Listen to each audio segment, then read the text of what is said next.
रहीम अस्सलाम वालेकुम नाजरीन, आप यूट्यूब चैनल देख रहे हैं। मैं इमरान खान हूँ और डोनाल्ड ट्रंप पूरी दुनिया को आवाज़ें दे रहा है कि आगे इसको खोलो। अब आबनाए हुर्मुज़ अगर जंग बंदी के बाद खुलती है तो डोनाल्ड ट्रंप की कोई इज्जत नहीं बचेगी। और अगर इस वक्त डोनाल्ड ट्रंप जंग बंद करके वापस चला जाता है, चाहे जीतने की अनाउंसमेंट करके वापस चला जाए, डोनाल्ड ट्रंप का सौदा कोई नहीं खरीदेगा, डोनाल्ड ट्रंप की बात कोई नहीं मानेगा। उसके लिए सिचुएशन बहुत परेशान कुन है। लेकिन इस रीजन से हजारों मील दूर एक और एरिया है और वो मैं बात कर रहा हूं शुमाली कोरिया की। शुमाली कोरिया में दो लोग बहुत इंपॉर्टेंट हैं, एक किम जोंग उन और एक उनकी बहन किम यो जोंग। ये दोनों बहुत इंपॉर्टेंट हैं। इनकी बहन के स्टेटमेंट को भी बहुत अहमियत दी जाती है। तो किम जोंग उन ने कहा कि हम जंग नहीं चाहते, लेकिन हम जंग को अवॉइड भी नहीं करना चाहते। यानी हमारा कोई इरादा नहीं है, अगर जंग मुसल्लत की गई हम लड़ना भी चाहते हैं फिर, यानी जंग को अवॉइड करने का हमारा कोई इरादा नहीं है, लेकिन हम जंग लड़ना नहीं चाहते। अमेरिका ने हमला करके बेशर्मी की है, यह गैर कानूनी जारहियत है, इसको यह करार दिया किम जोंग उन ने। जबकि उनकी जो बहन है किम यो जोंग, उन्होंने कहा कि अमेरिका और साउथ कोरिया की जंगी मुश्कों के खौफनाक नताइज बरामद होंगे। ये वार्निंग दी उन्होंने। ये अभी अमेरिका और जनूबी कोरिया वहां पे जंगी मशकें कर रहे हैं जिसपे 10 मिसाइल मारे हैं किम जोंग उन ने, और उन मिसाइलों को इंटरसेप्ट नहीं कर सका अमेरिका या जनूबी कोरिया। जनूबी कोरिया और शुमाली कोरिया में लड़ाई रहती है ना, और शुमाली कोरिया की लड़ाई जापान के साथ भी रहती है। तो इसलिए अमेरिका ने वहां पे एयर डिफेंस सिस्टम लगाए हुए हैं। वो एयर डिफेंस सिस्टम निकाल के वहां से ले गया अमेरिका, इसराइल को बचाने के लिए। मिडिल ईस्ट के अंदर उनको जरूरत है। तो अब यहां पे उन्होंने जब मिसाइल मारे तो वो इंटरसेप्ट नहीं हुए, और अब किम जोंग उनको ये पता है कि वो जो भी मिसाइल मारेगा ये फिजा उसके लिए खाली है। ये माहौल बन गया वहां। तो वो धमकी शमकी भी उन्होंने लगा दी है। और ये उनकी बहन ने भी कह दिया है कि अमेरिका और साउथ कोरिया की जंगी मशकों के बड़े खौफनाक नताइज हो सकते हैं। ये एक तरह की वार्निंग उन्होंने जारी की है। नाज़रीन, अमेरिका ने बड़े बड़े मुल्कों से मदद मांगी, वो तो बड़ी दूर की बात है। स्विट्जरलैंड जैसा एक छोटा सा मुल्क यूरोप के बीच में है, कोई इतना बड़ा तगड़ा मुल्क भी नहीं है।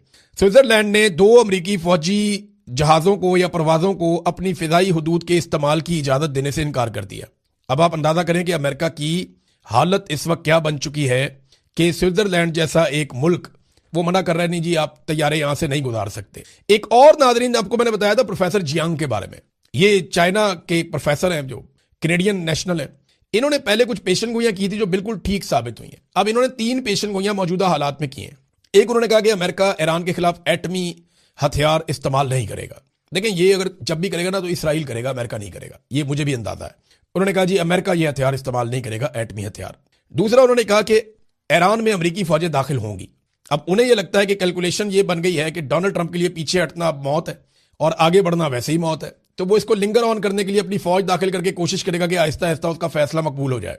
बहरहाल ईरान में अमेरिकी फौजें दाखिल होंगी, ये उन्होंने कहा। और एक फॉल्स फ्लैग ऑपरेशन के बारे में बातें भी हो रही है कि कोई ना कोई ऐसी कार्रवाई अमेरिका में या अमेरिकी इत्तेहादियों के साथ कहीं ना कहीं हो जाएगी जिसकी बुनियाद पे फिर सारे मिलकर ईरान के ऊपर अटैक करेंगे और ये जमीनी फौज भी जा सकती है।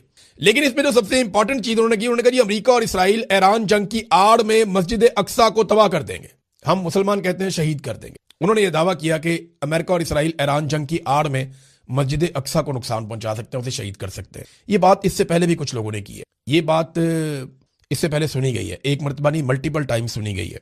और ये बड़ी खौफनाक सिचुएशन बन जाएगी और मुसलमानों के जज्बात बहुत भड़क जाएंगे। एक और खबर है नाजरीन, और ये खबर है सिंपल इतनी सी है कि दुनिया भर के मीडिया को एक खबर फीड की गई है, क्योंकि इस खबर में किसी सोर्स का नाम नहीं बताया गया। ये नहीं बताया गया कि हमास के किस रहनुमा ने यह बात की या हमास के कौन से ग्रुप ने यह बात की। बस ये एक तस्वीर शाया करके ये लिख दिया गया कि दुनिया भर के मीडिया को यह खबर जारी की गई है, और मीडिया में छपी हुई है, आप गूगल करके देख सकते हैं कि हमास ने ईरान से एक दर्द बड़ी अपील की है कि जनाब आप अरब ममालिक के ऊपर हमले ना करें। देखिए, ईरान बार बार ये कह रहा है कि हम तो अरब ममालिक पे हमले नहीं कर रहे, हम तो उनको शहरियों को बचा रहे हैं, हम तो सिर्फ उस दुश्मन पे हमले कर रहे हैं जो अरब ममालिक की सरजमीन को हमारे खिलाफ इस्तेमाल कर रहा है। ये ईरान बार बार कहता है। बहरहाल इस खबर का कोई सोर्स अभी तक सामने नहीं आया। सोर्स सामने आएगा तो पता चलेगा कि ये कौन है। हाँ, एक खबर और जो पाकिस्तान से दी गई और पाकिस्तान की हुकूमत ने दी, आबिद शेर अली यानी नवाज शरीफ साहब की, शहबाज शरीफ साहब की फैमिली के बंदे हैं, बहुत इंपॉर्टेंट शख्सियत हैं, PMLN की हुकूमत का हिस्सा है। तो आबिद शेर अली ने दावा किया कि मुल्ला हैबतुल्लाह को कत्ल कर दिया गया वहां पे पाकिस्तान एयरफोर्स की जानिब से अफगानिस्तान में। अब ये बड़ी अजीब चीज है। यानी आबिद शेर अली ने लिखा कि कंधार पर ताज़ा तरीन पाक फजाइया के हमलों के बाद तालिबान के सुप्रीम लीडर मुल्ला हैबतुल्लाह खूनजादा की सूरत हाल गैर वाज़ेह है। मुतअद्दिद ज़राए दावा कर रहे हैं कि वो पाकिस्तानी हमलों में हलाक हो गए हैं। अब हमने सारा मीडिया चेक किया, 3-4 साल हो गए इनके बारे में खबर ही क्यों नहीं आई इंटरनेशनल मीडिया में, और इस तरह की कोई खबर है भी नहीं। ये एक फेक खबर है। इस पे जो उन्होंने तस्वीर लगाई उसमें मुल्ला हैबतुल्लाह की तस्वीर लगा के उसके ऊपर एलिमिनेटेड लिखा हुआ है। देखिए, मुझे नहीं लगता कि पाकिस्तानी फौज या पाकिस्तानी हुकूमत कोई इस किस्म का रिस्क लेगी, क्योंकि इसके असरात कई दहाइयों तक जाएंगे। ये आग से खेलने वाला काम है।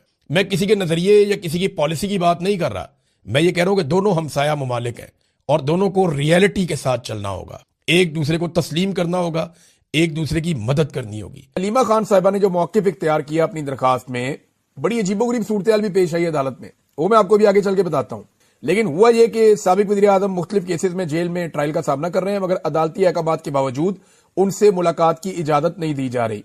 दरखास्त में कहा गया कि अदालत बानी पाकिस्तान तहरीक इंसाफ इमरान खान साहब से मुलाकात की इजाजत दी थी और मुलाकात करने वालों की फहरिस्त भी जमा करवाई गई थी।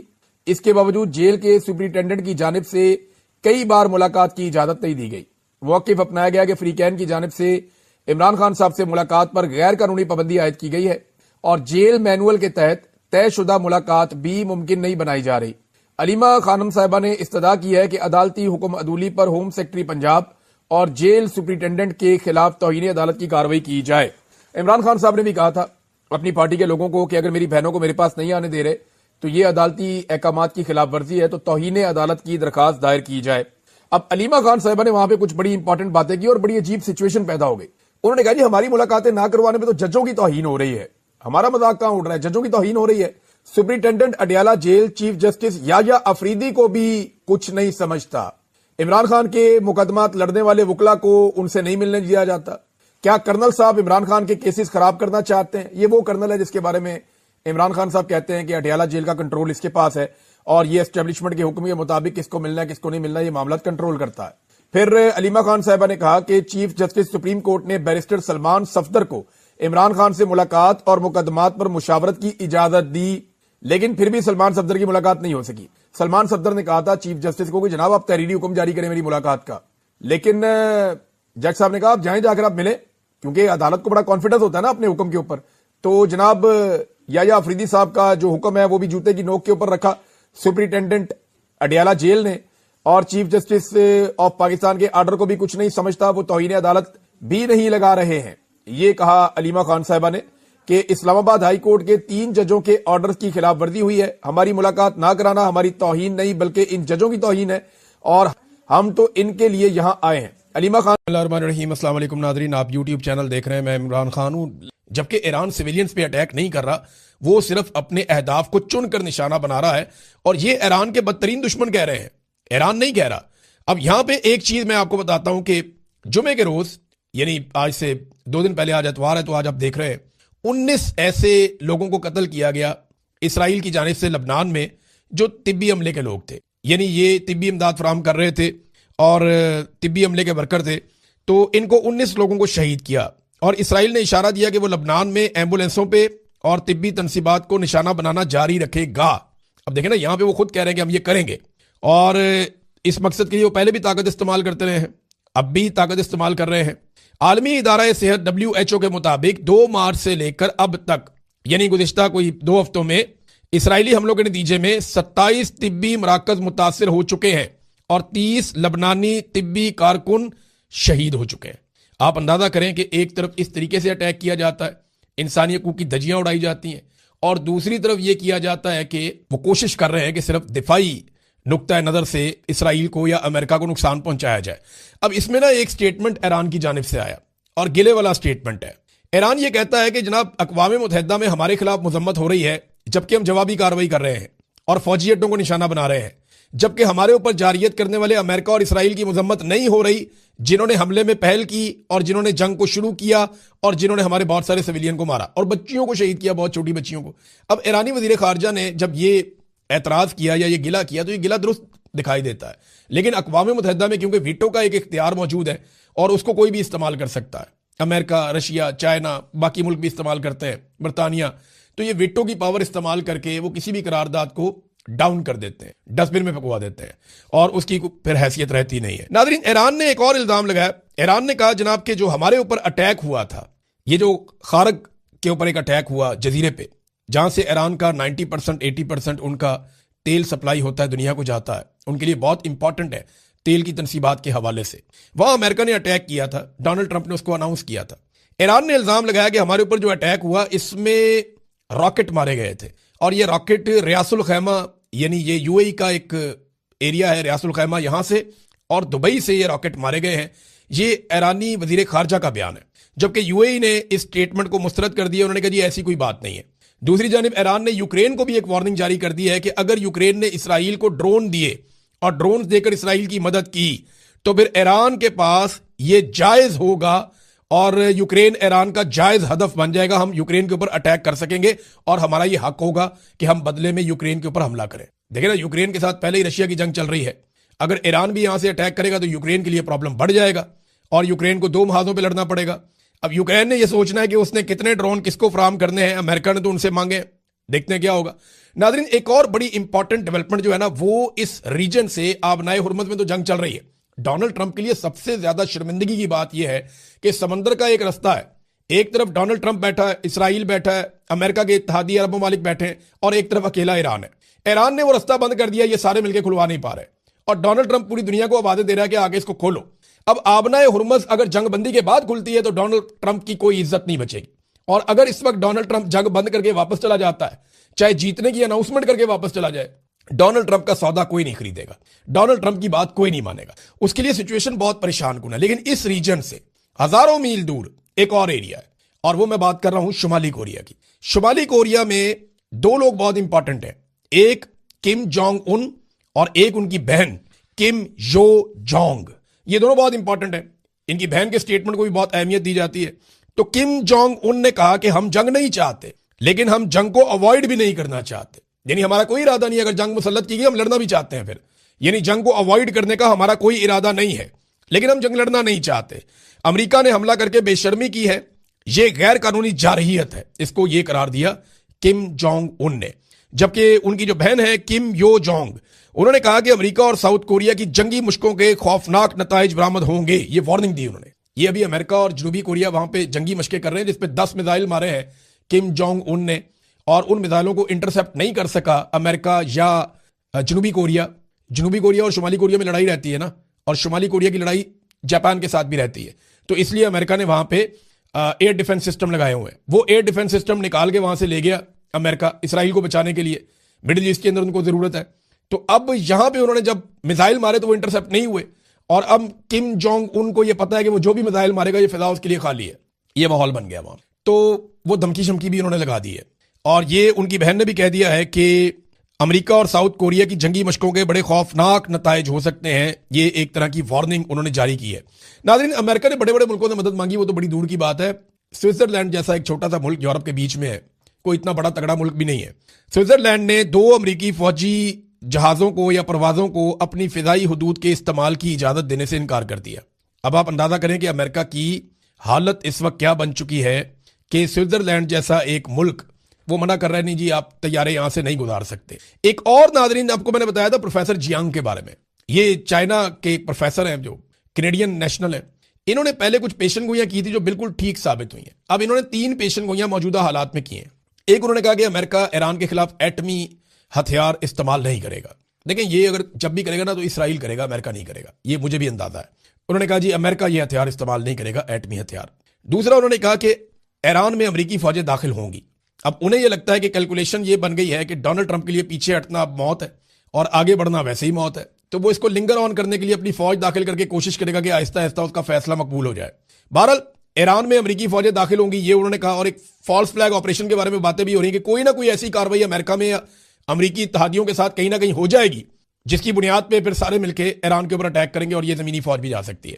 लेकिन इसमें जो सबसे इंपॉर्टेंट चीज उन्होंने की, उन्होंने कहा अमेरिका और इसराइल ईरान जंग की आड़ में मस्जिद अक्सा को तबाह कर देंगे, हम मुसलमान कहते हैं शहीद कर देंगे। उन्होंने यह दावा किया कि अमेरिका और इसराइल ईरान जंग की आड़ में मस्जिद अक्सा को नुकसान पहुंचा सकते हैं, उसे शहीद कर सकते हैं। ये बात इससे पहले भी कुछ लोगों ने की है, ये बात इससे पहले सुनी गई है, एक मरतबा नहीं मल्टीपल टाइम सुनी गई है। और ये बड़ी खौफनाक सिचुएशन बन जाएगी और मुसलमानों के जज्बात बहुत भड़क जाएंगे।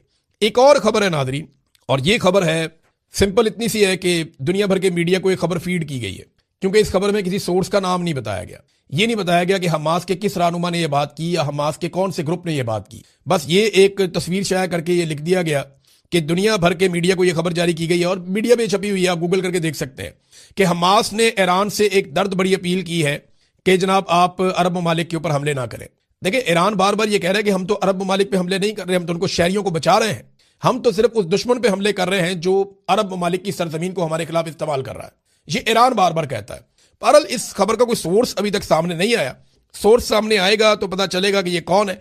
हाँ, एक खबर और जो पाकिस्तान से दी गई और पाकिस्तान की हुकूमत ने दी, आबिद शेर अली यानी नवाज शरीफ साहब की, शहबाज शरीफ साहब की फैमिली के बंदे हैं, बहुत इंपॉर्टेंट शख्सियत हैं, PMLN की हुकूमत का हिस्सा है। तो आबिद शेर अली ने दावा किया कि मुल्ला हैबतुल्लाह को कत्ल कर दिया गया वहां पे पाकिस्तान एयरफोर्स की जानिब से अफगानिस्तान में। अब ये बड़ी अजीब चीज है। यानी आबिद शेर अली ने लिखा कि कंधार पर ताज़ा तरीन पाक फजाइया के हमलों के बाद तालिबान के सुप्रीम लीडर मुल्ला हैबतुल्लाह खूनजादा की सूरत हाल गैर वाज़ेह है। मुतअद्दिद ज़राए दावा कर रहे हैं कि वो पाकिस्तानी हमलों में हलाक हो गए हैं। अब हमने सारा मीडिया चेक किया, 3-4 साल हो गए इनके बारे में खबर ही क्यों नहीं आई इंटरनेशनल मीडिया में, और इस तरह की कोई खबर है भी नहीं। ये एक फेक खबर है। इस पे जो उन्होंने तस्वीर लगाई उसमें मुल्ला हैबतुल्लाह की तस्वीर लगा के उसके ऊपर एलिमिनेटेड लिखा हुआ है। देखिए, मुझे नहीं लगता कि पाकिस्तानी फौज या पाकिस्तानी हुकूमत कोई इस किस्म का रिस्क लेगी, क्योंकि इसके असरात कई दहाइयों तक जाएंगे। ये आग से खेलने वाला काम है। मैं किसी के नजरिए या किसी की पॉलिसी की बात नहीं कर रहा, मैं ये कह रहा हूं कि दोनों हमसाया ममालिक हैं और दोनों को रियलिटी के साथ चलना होगा, एक दूसरे को तस्लीम करना होगा, एक दूसरे की मदद करनी होगी। अलीमा खान साहिबा ने जो मौक़िफ़ इख्तियार किया अपनी दरखास्त में, बड़ी अजीबोगरीब सूरत भी पेश आई अदालत में, वो मैं आपको भी आगे चल के बताता हूं। लेकिन हुआ यह कि साबिक वज़ीर आज़म मुख्तलिफ केसेस में जेल में ट्रायल का सामना कर रहे हैं, मगर अदालती अहकामात के बावजूद उनसे मुलाकात की इजाजत नहीं दी जा रही। दरखास्त में कहा गया कि अदालत बानी पाकिस्तान तहरीक इंसाफ इमरान खान साहब से मुलाकात की इजाजत दी थी और मुलाकात करने वालों की फहरिस्त भी जमा करवाई गई थी। इसके बावजूद जेल के सुपरिटेंडेंट की जानिब से कई बार मुलाकात की इजाजत नहीं दी गई। मौक़िफ़ अपनाया गया कि फ्रीकैन की जानिब से इमरान खान साहब से मुलाकात पर गैर कानूनी पाबंदी आयद की गई है और जेल मैनुअल के तहत तयशुदा मुलाकात भी मुमकिन नहीं बनाई जा रही। अलीमा खानम साहिबा ने इस्तदा की है कि अदालती हुक्म अदूली पर होम सेक्रेटरी पंजाब और जेल सुपरिटेंडेंट के खिलाफ तौहीन अदालत की कार्रवाई की जाए। इमरान खान साहब ने भी कहा था अपनी पार्टी के लोगों को कि अगर मेरी बहनों को मेरे पास नहीं आने दे रहे तो ये अदालती अहकामात की खिलाफ वर्जी है, तो तौहीन अदालत की दरखास्त दायर की जाए। अब अलीमा खान साहिबा ने वहां पर कुछ बड़ी इंपॉर्टेंट बातें की और बड़ी अजीब सिचुएशन पैदा हो गई। उन्होंने कहा जी हमारी मुलाकातें ना करवाने में तो जजों की तौहीन हो रही है, हमारा मजाक कहां उड़ रहा है, जजों की तौहीन हो रही है। Superintendent Adiala jail chief justice Yahya Afridi को भी कुछ नहीं समझता। इमरान खान के मुकदमात लड़ने वाले वकला को उनसे नहीं मिलने दिया जाता। क्या कर्नल साहब इमरान खान के केसेस खराब करना चाहते हैं? ये वो कर्नल है जिसके बारे में इमरान खान साहब कहते हैं कि अडयाला जेल का कंट्रोल इसके पास है और ये एस्टेब्लिशमेंट के हुक्म के मुताबिक किसको मिलना है किसको नहीं मिलना ये मामला कंट्रोल करता है। फिर अलीमा खान साहिबा ने कहा कि चीफ जस्टिस सुप्रीम कोर्ट ने बैरिस्टर सलमान सफदर को इमरान खान से मुलाकात और मुकदमात पर मुशावरत की इजाजत दी, लेकिन फिर भी सलमान सफदर की मुलाकात नहीं हो सकी। सलमान सफदर ने कहा था चीफ जस्टिस को कि जनाब आप तहरीरी हुक्म जारी करें मेरी मुलाकात का, लेकिन जज साहब ने कहा आप जाएं, जाकर आप मिले, क्योंकि अदालत को बड़ा कॉन्फिडेंस होता है ना अपने हुक्म के ऊपर। तो जनाब याया अफरीदी साहब का जो हुक्म है वो भी जूते की नोक के ऊपर रखा सुपरिटेंडेंट अडयाला जेल ने, और चीफ जस्टिस ऑफ पाकिस्तान के आर्डर को भी कुछ नहीं समझता, वो तौहीन अदालत भी नहीं लगा रहे हैं। ये कहा अलीमा खान साहिबा ने कि इस्लामाबाद हाई कोर्ट के 3 जजों के ऑर्डर्स की खिलाफ वर्जी हुई है। हमारी मुलाकात ना कराना हमारी तौहीन नहीं बल्कि इन जजों की तौहीन है और हम तो इनके लिए यहां आए हैं। अलीमा खान